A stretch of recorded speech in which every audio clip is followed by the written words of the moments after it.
Welcome back to the SEC Baseball Nerds podcast. I'm Patrick Brown. And I'm Daniel Helms, and this is where we talk all things SEC baseball. Season's officially over for South Carolina, so now the question is what happens next? And after the firing of Mark Kingston, the Gamecocks' first say head coach, but a lot of roster questions loom over players going to the draft, transfer portal, and many other places. So this is where we have your answers. And I'm going to first start with the roster outlook. This is my segment. I'll get to Daniel in a second for the Super Regionals previews. So first, we got our graduating players. We're going to have a couple different groups. The players without eligibility. Outfielder, Dylan Brewer. Outfielder, Austin Brindling. First baseman, Gavin Casas. Infielder, Tyler Causey. Left-hand pitcher, Garrett Gainey. Right-hand pitcher, Ty Good. Infielder, Parker Nolan. Catcher, Dalton Reeves. These are all players that have started games and have been high impact players for the Gamecocks this year, and every one of these guys is going to be hard to lose. And this is just part of the lineup turnaround that the Gamecocks are going to have next year, Daniel. I did not know about all these. That's quite a lot, and we're getting a new coach, so I'd assume there's going to be a couple transfers. I really hope Will Tippett stays. I think they will. Their social media is just posted about Will Tippett's birthday. Happy birthday to Will Tippett. Happy birthday to my mom too. Also, but I think Will Tippett's going to stay because of that. But that's a lot of players to leave. I don't know how we're going to replace all those guys. So the first year under to be determined head coach might be not great. I think what the Gamecocks have to do is we have to look at it as a winning rebuilding year. There's no way not to win here. The expectation is to win, but this isn't going to be an Omaha team this year. And so what I think you got to see is, hey, you got a lot of talented freshmen coming in, and you got a lot of Kingston seniors who are about to leave after this year. Let that final year play out, and then you can start your recruiting. You can start your guys, and you can transition these freshmen in. The next category I want to look at is players who intend to enter the transfer portal. Outfielder Carson Hornick, who could be a starter next year, but he's leaving. The rest of these players really aren't high impact players. Left-hand pitcher Jervea Martin, left-hand pitcher Jackson Phipps, utility manager Salinas, right-hand pitcher Austin Williamson, and infielder Tyler Zadal is not much there besides Carson Hornick. And then you got your draft eligible players, which are basically either your 21-year-olds or your juniors. Those players on the list: left-hand pitcher Matthew Becker, infielder Jordan Carrion, outfielder David Cromer Jr., right-hand pitcher Tyler Dean, right-hand pitcher Dylan Eskew, outfielder Blake Jackson, right-hand pitcher Eli Jersenbeck, right-hand pitcher Eli Jones, outfielder Kenny Jones, right-hand pitcher Roman Kimball, infielder Tommy LeCroy, right-hand pitcher Connor McCreary, catcher Cole Messina, right-hand pitcher Michael Polk, right-hand pitcher Drake Quinn, right-hand pitcher Sam Simpson, outfielder Evan Stone, infielder Will Tippett, right-hand pitcher Chris Veach, and right-hand pitcher Ricky Williams. Now I'm going to be honest with you. These guys ain't leaving. Most of these guys. I think Cole Messina's 99.9% out the door. I've heard a lot of people say that Chris Veach has a 95% chance of going to the draft, which I could see that. I've heard some people say Roman Kimball might go to the draft. I know Kimball struggled this year with many stuff. Wouldn't be sad about that because, to be honest with you, I don't know where Kimball would fit in the next year's team. Probably won't be a rotation guy. Haven't used him much out of the bullpen. Your starting three next year probably going to be something like Eli Jones, Dylan Eskew, Matthew Becker. Very intrigued by Eli Jersenbeck. He had an off and on outing his freshman year. Had Tommy John this year. He could be a rotational piece. Could be a bullpen piece. He could also go to the draft as well. And also very intrigued by Tyler Pitzer, his sophomore year step up. So very intrigued by those type of guys. And then I saw. Thank you all to John Whittle for this, by the way. He wrote an article on the Big Spur. We're big fans of the Big Spur here at the SEC Nerds podcast. And if those who are questioning what the starting lineup may look like, I'm going to give you a little bit of a rundown. So you're going to need to add transfers, but what I think I've saw looking at this list is you might not need as many transfers as you like. So I think this one might be up practically a lock. At catcher, Ryan Bates, sophomore. We saw what he did in the spring. He had a couple starts, played pretty decent. You might want to add a portal catcher. You do have a freshman catcher coming in. Now, first base is where it gets a little tricky. Think gonna start Bu Ellis. He's a player at River Bluff High School, just down the road from here. He's a freshman, so you might want to add a portal first baseman there. Wouldn't mind it, but I've heard a lot of good things out of Bu Hollis. Second base, you're probably gonna start Lee Ellis, a sophomore. He's got some playing time, or you could start Scobie, who's a freshman as well. I forget his first name. Excuse me, to Scobie, or Jordan Carrion, the transfer from Florida State. You could also start him. He did not have any eligibility this year, so he could not play, but he could transfer out. At third base, they have Dalton Wins or Talmadge Roy. I think it'll eventually be LeCroy. Dalton Wins is a talented freshman. I think he could start in that DH role possibly. But Talmadge Roy probably can stay at third. Shortstop, Will Tippett. I think it's going to be Will Tippett. Left fielder, Kenny Jones. Center fielder, Blake Jackson. Right fielder, Ethan Petrie. Maybe Evan Stone in one of those positions. In DH, if we get lucky, PJ Morlando. Probably going to go to draft, be a top 2 round pick. And if he goes, I might say Dalton Wins there. So you're bringing back a lot of guys, but still want to add in some portal guys. And it's going to be a little transition year. Not definitely the most high power bats. You look besides Petrie and maybe Kenny Jones, you're like, who are our power bats here? And you don't have a ton. But I think one thing the Gamecocks need to really focus on this season is bullpen and starting pitching, because we saw how much of an impact it made last year. But I think our new coach, whoever it is, will come in and make the right decisions and will grow this program. Daniel, who do you got? The heck is that?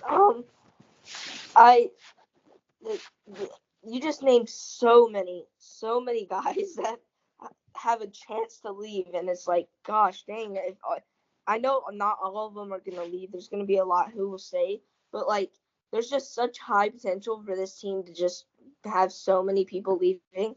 It's very sad to hear, but like, I know that starting the freshmen that are gonna be the future of this team, probably that's good. But I don't think next year's lineup is going to be too sad. I'm not really hoping. I think next year is more about growing whoever the coach will be, making it to where he can get his own recruits in a year, his own transfers in a year. But next year you got a few veteran bats, but as you said, mostly in the infield it's just tons and tons and tons of freshmen, stuff like that. People have barely had any playing time. The infield is looking very shaky next year. I don't know what to expect. For the whole Gamecock, next year's Gamecock team is going to be a very big question. No, I don't think no one knows what they expect, but we're going to be quite the spectacle to watch with all these freshmen playing. But I think it'll be a good team. It'll just be an interesting. Like, I feel like we're gonna be a good lineup. Just like a lot of freshman mistakes might be happening. Yeah, for sure. I think this is a toss-up kind of year, but it's all about developing the people. But then you look at a guy like Ethan Petrie. This new coach needs to first come in and say, hey, Ethan, these are our circumstances. We want you around. Because if Ethan Petrie leaves, you're in a whole deal of trouble. That's going to be a top 3 pick in next year's draft. And I think it's kind of big to realize that and to have a big year for Ethan, because you're worried about his future as well. So you want this new coach needs to come in and recognize that he's only gonna have Petrie for one more year if he keeps him, and that, I mean, guys at this level, they want to go play in the MLB, so he needs to help Petrie's draft stock. And I think Kingston wasn't the coach to help guys on their MLB futures. We saw it with Will Sanders; it didn't happen. So that's something big that we need to especially help out with Ethan Petrie and some of these other guys that might be possibly MLB players next season. Daniel, I want you to talk about who won the regionals and possible super regional look as the Supers start today. There's not a lot of great games today, but I want you to go over that since that's kind of your thing. Okay, so I know a lot about the other teams, like all the teams that are in the super regionals. Today's slate is pretty boring. It's a bunch of 1 seeds versus 4 seeds versus 3 seeds, all that type stuff. There's even Tennessee, the best 1 seed out there, versus the only 4 seed, I believe, to advance in Evansville. I think that'll be pretty much a blowout. But tomorrow's slate is looking very good. You have some high-powered games like NC State versus Georgia. There's only 2 1 seed versus 1 seed matchups in the entire Super Regionals. You have NC State versus Georgia and Kentucky versus Oregon State. Might be my favorite Super Regional matchup of them all. There's a lot of highly powered teams, and I know South Carolina has nothing to fight for. Obviously, they're out, but this is prime time, and I love these super regional games because you get to see some of the best atmospheres in all of college baseball, and especially now that basically the SEC and the ACC has been dominating these super regional or the regionals. We're going to see some great stadiums, some great fans, great atmospheres. Some must-watch games tomorrow. Maybe not so much today because the teams are just probably going to be a lot of blowouts. Now, if any upsets do happen today, that'll be very surprising and cool. But we'll have a video after the Super Regional about the Super Regional and previewing the College World Series. There's just I love how little dominance there's been this season to where upsets can happen. I think we'll maybe seeing two or three non-1 seeds make the College World Series. I want to ask you what upsets you think will happen, and upsets are very loose here. I mean a lower seed, like not the higher seed in this. Like you could go Oregon State over Kentucky. Like any upsets, which one do you think will happen? Okay, so I'm not just gonna be flat out dumb and say something dumb like Evansville versus Tennessee, but I will go with UConn versus Florida State. So Florida State has been in a weird period for the last couple of years. They used to have one of the best head coaches of all time. He never got over the hump in winning a World Series, but he made so many.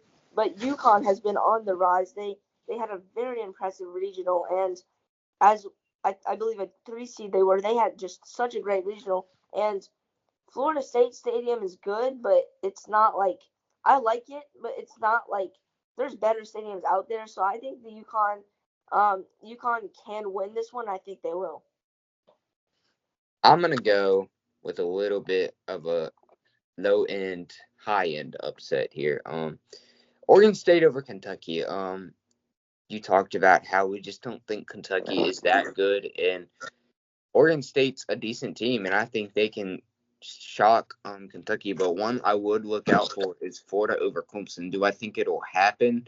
Maybe, maybe not. I think Clemson will overpower them with it being at Clemson, but there's obviously a lot of talent in Florida. But I'm going to go with Oregon State over Kentucky. Both those games will be tomorrow, but the Florida State UConn game will be today. I would love to have picked Florida over Clemson. I thought about it, but the more I think about it, every single time that I doubt Clemson or I say Clemson's gonna lose, they win. I remember, I was like Clemson's gonna have a bad year in most sports, and I was like I remember during March Madness I was like Clemson's gonna lose in the first round. They made the Elite Eight, and then I was like Clemson's gonna lose to Coastal Carolina in the regional. They're winning, so I feel like if I doubt them anymore, they're just gonna continue winning, and it's really getting on my nerves.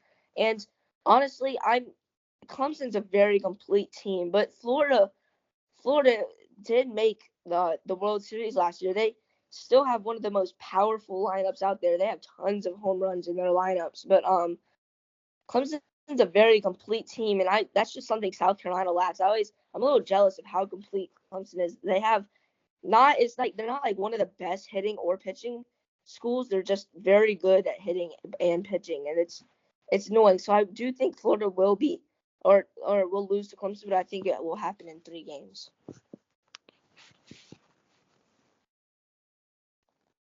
Bro, you could. Oh my. Good sports here. All right, I think that's going to wrap it up. Thank you for listening to our episode 11 today. We said we would get out to you tomorrow. Daniel has a driving class, save his soul tomorrow. Thank you all for listening to the SEC Baseball Nerds. My name is Patrick Brown. I'm Daniel Helms, and thank you for listening.